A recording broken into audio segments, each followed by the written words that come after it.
Як звучить Запоріжжя? Сьогодні ми дізнаємося разом з вами.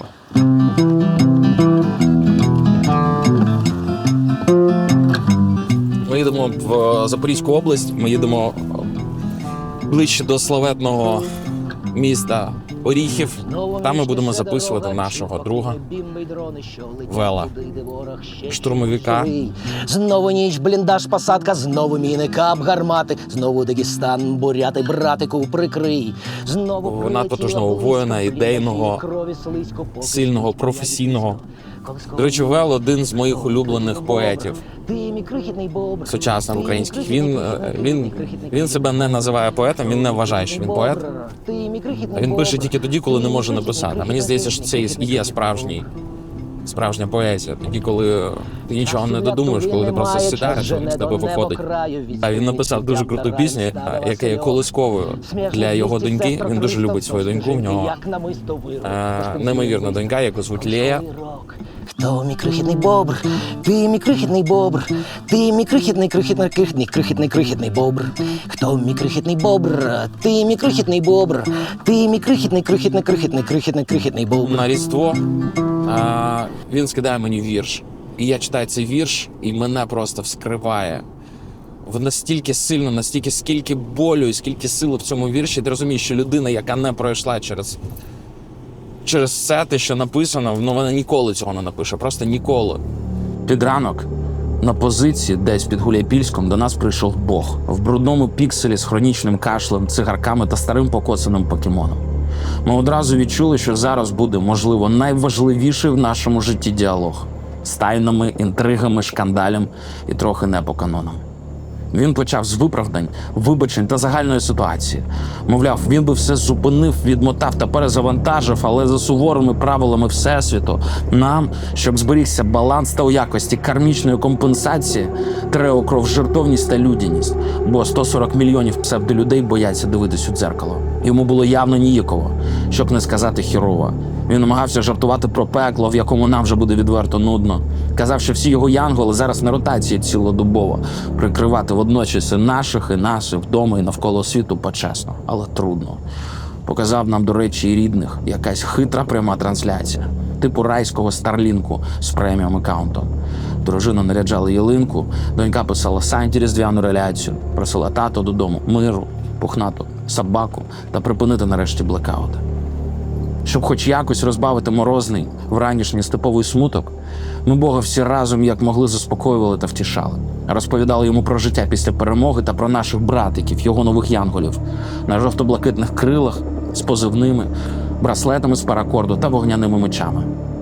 Наче вийшло, посміхнувся старий, щось прокашляв сивим димом в теплий флісовий баф та зник. Залишив по собі тільки м'яту пачку парламенту та запальничку. Ще зірку в небі, за якою вже 2000 років щорічно пензлюють волхви. Ми спершу з дуру подумали, правда, що це Орлан. Що поробиш? Звичка. Смиє хвилі. У Сані приступ Лос-Анджелеса. Трошечки. Туга за Каліфорнію. Давайте побудемо пальмами, підіграємо Саня. Ну що, тоді поїхали туди, де менше вітру, щоб офігезно записати. Тут десь сідає за кермо буса, а ми проїдемося з Велом трошечки. Поспілкуємося. Давайте не позбутися постійно, да? Що за людина така? Знову вийшли, знову живі, стомлені, красиві, сиві. Знову новий день зустріли, завтра день сурка. Знов нестиме в ніч дорога, й так до самого до Бога. Треба швидше перемога, бо чека донька. Що ми нарешті зустрінемо всі разом вдома. Обіймемося утрьох. Ніколи один одного не відпускатиму. І кожну ніч перед сном я співатиму. Хто мій крихітний бобр? Ти мій крихітний бобр. Ти мій крихітний бобр. Хто мій крихітний бобр? Ти мій крихітний бобр. Ти мій крихітний бобр. Постійно спілкування, постійно з людьми. А так хочеться виказати, сказати, що тут от на серці. Ну от мені здається, це той самий момент. Я хочу сказати дякую нашому фінансовому партнеру Пумбу. Пумб. Якщо ви це бачите, а ви це бачите, ви по-любому ви все бачите. Дякую вам за довіру. Дякую вам за підтримку.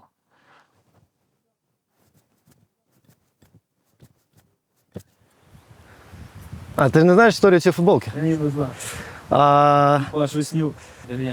Це моя команда. Я ж власник та засновник діджитал-агенції «Зграє Діджитал». І ми ще до загальномасштабки ми почали для Генштабу робити альтернативний брендінг для ЗСУ.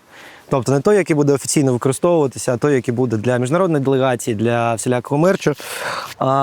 І наш бренд-дизайнер придумав цей офігенний логотип і придумав офігенний слоган. Так, тобто Москаля каже, що ми перша армія світу, друга армія світу. Ну, а нам це нафіга. Ми не змагаємося, ми не про те, ми взагалі не про війну, не про загарбництво, не про насильство як країна. Тому він придумав дуже-дуже крутий слоган.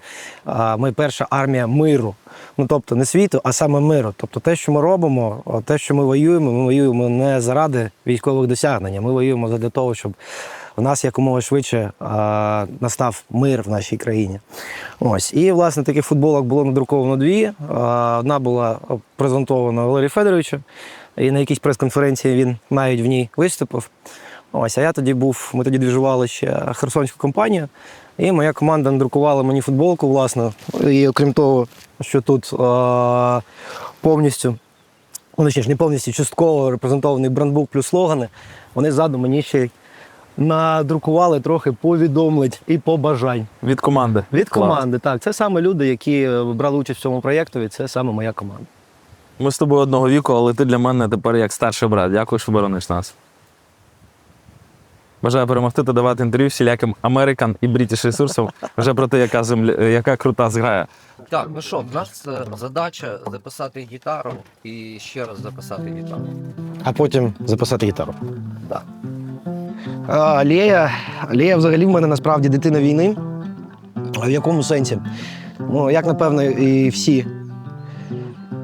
Ну, вже в 30 років ти не парубок, напевно, молодих людей. Я не дуже біг за відповідальністю. Спочатку, в принципі, я довгий час не розумів інститут брака. Але мені трапилася Діана Сергіївна, я зрозумів, що петляти мене нема куди. Ось, до другої стадії були, власне, діти. Я ніколи себе не бачив батьком, я ніколи не розумів, навіщо це, що це, додаткова відповідальність, в мене і так дофіга. Але після того, як повернувся з АТО, власне, наприкінці 2014 року, моя дружина мене знає, вона подивилася і сказала, що готовий. А воно щось клікнуло. Я не знаю, чи близькість смерті та постійні ризики, але реально в голові щось перемкнуло. Я сказав, напевно, так, готовий. І ось після цього народилася Лея.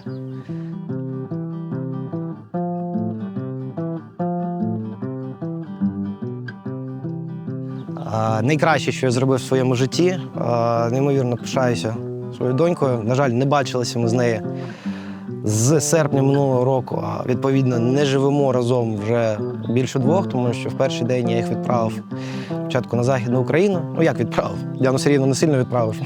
Вона завантажилася на машину та поїхала. Ось. А після цього протягом декількох тижнів вони приїхали, власне, в Естонію, де зареєстрований мій бізнес, де в мене купа друзів. І з тих пір вони мешкають, власне, саме там.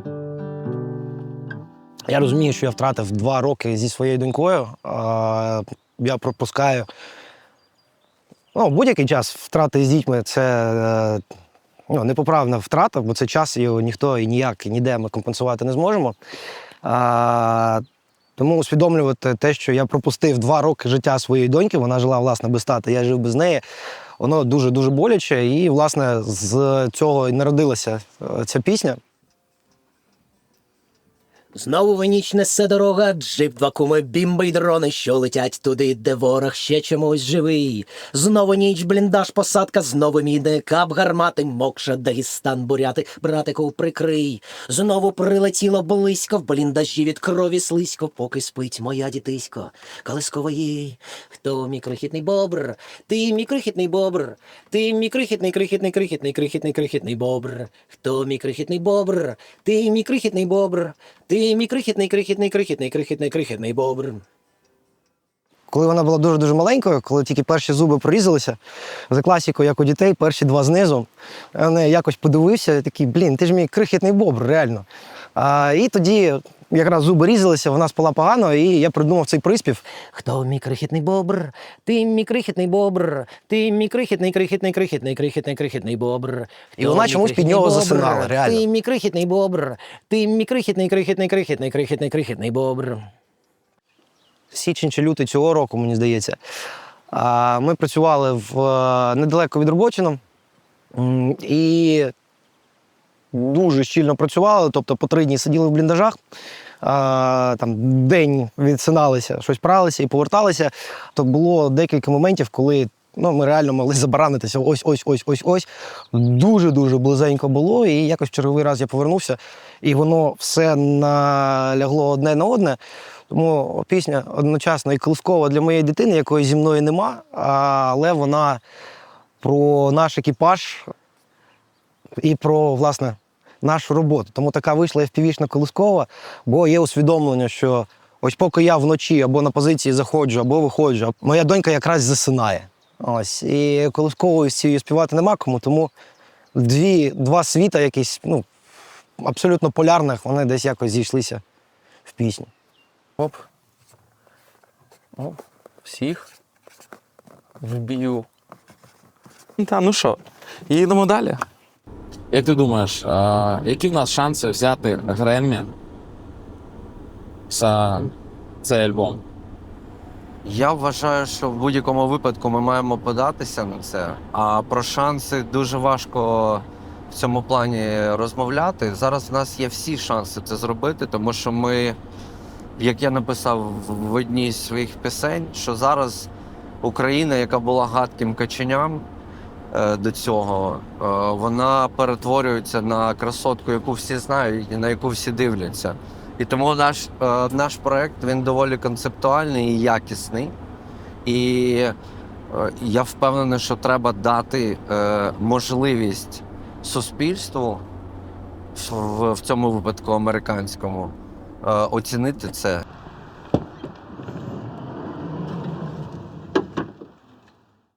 Хто мій маленький бобр, а? Ну що, пішли записувати. Ми приїхали до ансамблю Збройних сил України записувати оркестр. Дуже круте аранжування вийшло. Я думаю, Буржуй буде в захваті. Він вже в захваті, а так буде в захваті. Подвійний захват. Для нього це буде сюрприз, точно, Да. бо він до сих пір думає, що на нього чекає кантрі. Да. А в нас сімфо кантрі. Або ще ска-панк він хотів. Ну, Але да. ні, буде красиво, буде саундтрек, буде кіно, буде Голлівуд. Пішли працювати. Оп.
Сейчас выключим все и покажу, что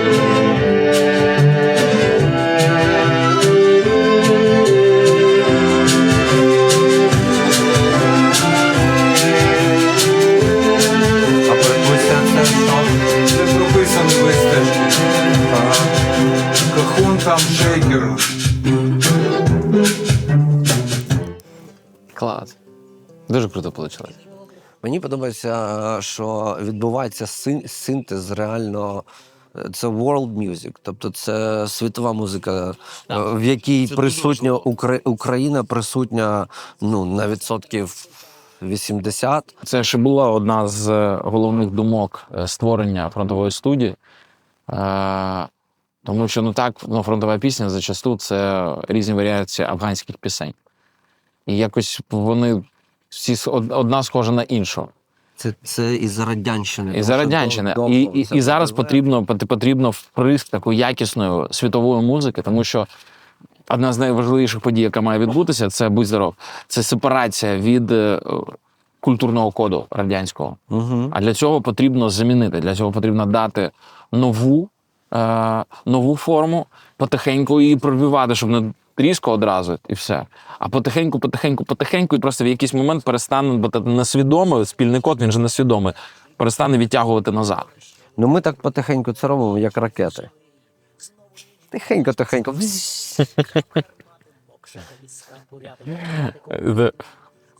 Укрмузоборонпром. Клас. Я думаю, що в нас є. Да, Це супер. Гарнота. Так, от. А що здесь? То боже. Є.